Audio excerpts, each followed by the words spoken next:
मैं अंजलि हूँ और बड़ी जिंदा दिल हंसमुख और मुंह फट हूँ। मेरे घर में भी ऐसे ही मुझे रखा गया जैसी मैं थी। मुझे ज़्यादा रोका टोका नहीं गया। ऐसा नहीं कि मुझे टोका नहीं गया। पहले पहल मेरी मम्मी पापा ने कोशिश की, लेकिन फिर उन्हें समझ आ गया कि मेरा स्वभाव ही कुछ ऐसा है।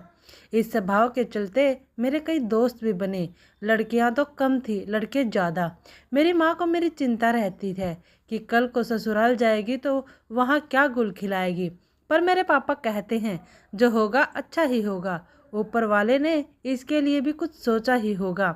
मेरी शादी की उम्र होते ही मेरे लिए रिश्ता ढूंढना घर वालों ने शुरू कर दिया। कई तो घर तक पहुंचते ही नहीं थे, उसके पहले ही केवल इसलिए मना कर देते थे कि लड़की बोलती बहुत है।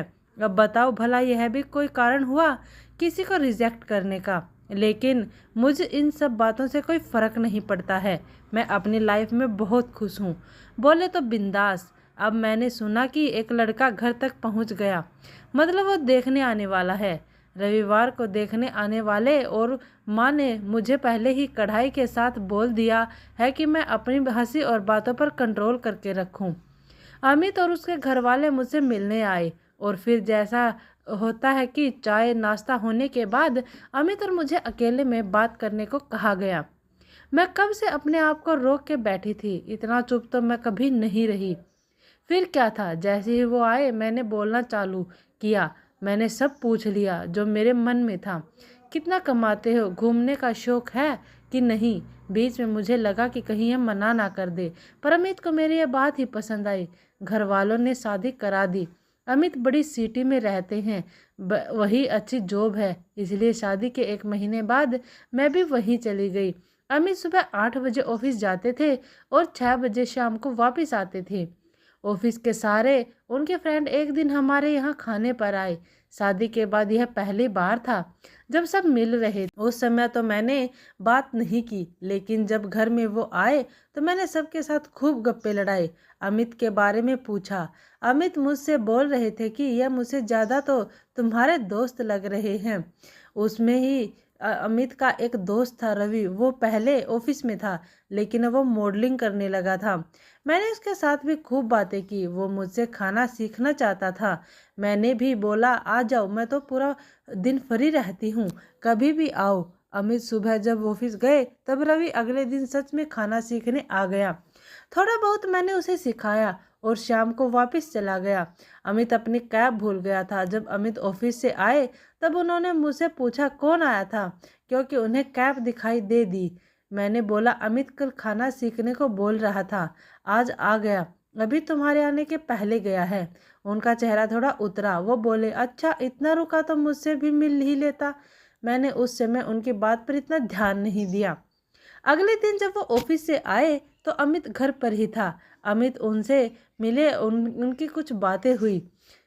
जब वो गया तब वो बाथरूम में फ्रेश होकर आए, जैसे कि मेरी आदत थी। मैं पूरी दिन की कहानी बड़बड़ करके उनको बता रही थी। एकदम से वो मुझ पर जोर से चिल्लाए, बोले चुप भी रहा करो, इतना बकवास करती हो। ऑफिस से काम करके आता हूँ, तुम्हारी तरफ मज़े नहीं करता घर पर। ऐसा गुस्सा मुझ पर कभी किसी ने नहीं किया था, मेरे पापा ने भी नहीं। मेरी आवाज़ बंद हो गई और आंसू शुरू हो गए। मुझे समझ नहीं आया कि उन्हें किस बात पर इतना गुस्सा आया। हम दोनों में बात बंद हो गई। अगले दिन मैंने मम्मी को सारी कहानी सुनाई, क्योंकि मुझे नहीं पता था कि मैंने क्या किया जो इतना शांत रहने वाले अमित भी मुझ पर भड़क गए। मम्मी ने मुझे जोरदार डांट लगाई और बोला तुझे रवि को घर बुलाने की क्या ज़रूरत थी। मुझे समझ नहीं आया। माँ बोली कि बेटा वो अभी तुझे पूरी तरह जानता नहीं है और वो तेरा पति है, तो अगर दूसरे किसी के साथ ज़्यादा घुलेगी तो हो सकता है कि उसे बुरा लगे। मुझे थोड़ा समझ आया कि उनका मूड क्यों खराब हुआ है। अगले दिन फिर रवि आता है सीखने के लिए। अब रवि को कुछ प्रोजेक्ट मिल गया था तो 2-3 महीनों के लिए वो बाहर जाने वाला था। अमित ऑफिस से आए तब रवि को मैंने रोक रखा था। अमित का मुंह उतरा हुआ था। उसे देखकर और ज़्यादा खराब हो गया। बातों बातों में मैंने बोला कि मैं बहुत खुश हूँ, रवि को कोई प्रोजेक्ट मिला है, वो बाहर जा रहा है। साथ ही मैंने यह भी कहा कि फेमस हो जाओ तो प्लीज़ अपनी इस बहन को भूल ना जाना। रवि बोला, अरे बिल्कुल नहीं, अभी कुछ दिन से आपकी वजह से मेरा पेट ठीक है, वरना बाहर का खाकर इन्फेक्शन हो रहा था। अमित का चेहरा अब बदल गया था। उसके चेहरे पर बहन सुनकर स्माइल आ गई थी। रवि गया। मैं अमित से बात की अभी भी नहीं कर रही थी क्योंकि वो मुझ पर भड़का था। आज उनके तेवर बदल गए थे। मेरे पास में आना चाहते थे, मुझे मनाने। फिर उन्होंने थोड़ी कोशिश की। तब मैंने बोला कि अगर आप कल क्यों गुस्सा हुए थे, इस बारे में मुझे सही बता दोगे तो मैं मान जाऊंगी। वो बोले, ऐसे ही, कुछ ऑफिस में मैं ज़्यादा काम था। मैंने कहा, नहीं मुझे पता है। वो बोले, क्या? मैं बोली, पति पत्नी का रिश्ता विश्वास और भरोसे का है। आप अगर मुझे कुछ बताएंगे नहीं कि आप क्या सोच रहे हैं या क्या गलतफहमी पाल रहे हैं तो मुझे पता नहीं चलेगा। मैं समझती हूँ कि कितना भी सही हो, मन में ऐसे ख्याल आ जाते हैं। आपकी जगह मैं होती तो शायद वही सोचती जो आपने सोचा, लेकिन हम बात करके एक दूसरे को समझ सकें, सब बातें सोल्व कर सकते हैं।